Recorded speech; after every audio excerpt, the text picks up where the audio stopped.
Hello Seekers, welcome to Punneit Astrology, your one-stop astro channel.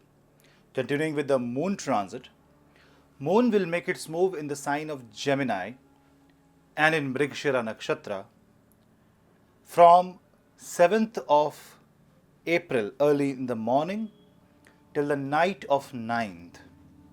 And 7th is the date when Mars makes its move out of the sign of Aries. So during this moon transit, there is a significant another planetary transit, Mars. Now, why is Mars transit significant for this moon transit of Gemini zodiac sign? Understand that for Gemini, or with respect to Gemini, Mars rules 6th and 11th house. 6th house and 11th house are responsible for income generation through service industry. It is also the expectation and gains, your personal gains, in case you are in a dispute. 11th house is also the higher order of the 6th house. So if I say in a very negative sense, this means disputes and what damages this dispute can create in your life. And on a positive side, you earning from a disputed scenario. It can be a medical scenario, or you working in a service industry trying to generate a new source of income or a new responsibility on your shoulders.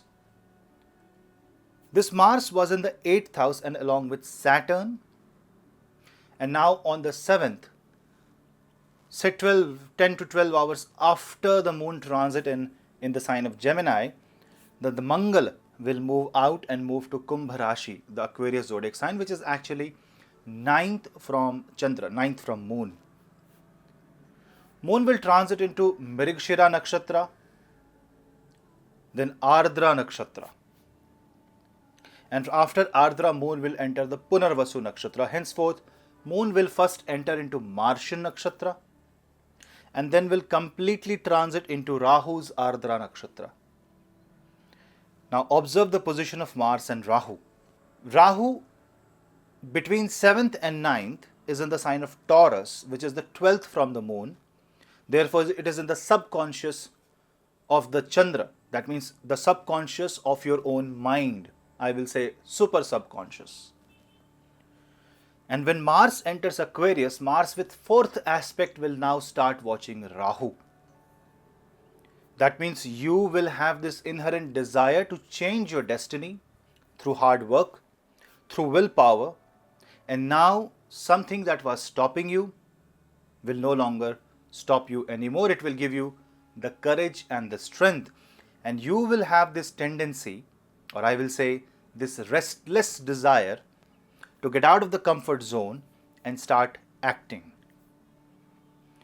Even if the situation in front of you is adverse, even if you see that the resources are not available, still you will try your best to do what you can do best. Now, you will have to be very practical and understanding of the fact that right now between 7th and 9th, Venus will be in the sign of Aquarius, which is in the 9th house. Good for Mars, but this is a romance with the risk. So any romance, any flirtation with risk is only going to put your life into difficulty. We should not forget that Sagittarius is still under Pap Kartari, Ketu is still in Scorpio, and Saturn is still in Capricorn. And this, although far apart, has given room for Sagittarius to expand, but yet the freedom is not there. Still there is some time. And because Moon will be experiencing Martian and Rahu energies through Nakshatra transit in Gemini on 7th and 8th, it's only in the 9th, and that too in the second half, when Moon starts experiencing Jupiterian energy. But wait, Jupiter is also in Purva Bhadrapada Nakshatra, and Jupiter is also in the 9th house. That means Moon is charged by the 9th house energies so much that if you just realize your dharma, that means your duties, your responsibilities, what is right and what is wrong, then you're actually fulfilling the theme of the transit. You are not a hindrance or not providing any resistance to the path of planetary energies, and this means that you will have a good couple of days to understand more about your life, more about the events that are happening and that has actually happened. Now, Moon being the second lord, when it comes in the first house with respect to Gemini, this will create an acute desire of wealth generation. And because of this desire, you may invest into risky instruments of investments. You can invest into stock market thinking you will gain money. I'm not saying it is wrong, but if you do a miscalculation, a small miscalculation here and there, an inflammation of ego or assumption of profit, because Rahu is in Kritika in the 12th house, it can plant the seed very, very strongly in your mind, then you may face huge losses. Sun and Mercury is in the 10th house of this moon. There is a Buddhaditya Yoga, but this is happening in the sign of Pisces. So you need to be more philosophical in your approach. These couple of days will influence greatly who are thinkers, writers, astrologers, psychic healers, people who are into education sector, people who are into trade and commerce with government. All these sector will be impacted. Banking sector will be impacted because of this. You may see some volatility in the market. And that is why you should not test your luck. You should build your luck. You can plan for it. But remember, these are the planets with respect to moon. That means it is going to impact your mind. It is more psychological and may not be a reality. This is what you're experiencing, but this may not be reality. You may just be assuming things. So this segregation of assumption and the fact is the theme of moon transit in the sign of Gemini, because from past couple of years, whenever moon crosses Gemini, it experiences Saturn in the 8th house, and this is called Kantakshani, Ashtam Dhaya, whatever you may call it. That means Saturn is 8th from the moon. Immediately moon will feel crunch of resource. And now when Mars goes in 9th house, it creates this sense of belief that you can do it. Dhanishta Nakshatra. Mars is in Dhanishta Nakshatra. It gives you that urge to create wealth. Now this is good, but now you will have to handle and plan. Don't let this urge die. Don't let this flame of desire die out. You should fan this fire, but in a controlled manner, not in a manner that burns your own house.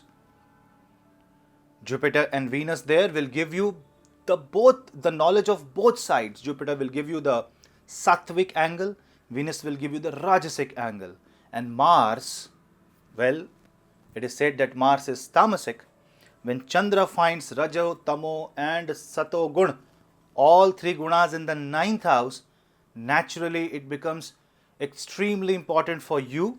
And if you are Gemini moon sign, moon Mahadasha, if you are a Gemini ascendant, if you are in Gemini Chardasha, or in any way, if Gemini is a crucial zodiac for you, or if you are experiencing problem in your life, in your horoscope, from Gemini portion of your horoscope, then you must know that now is the time to balance the three gunas.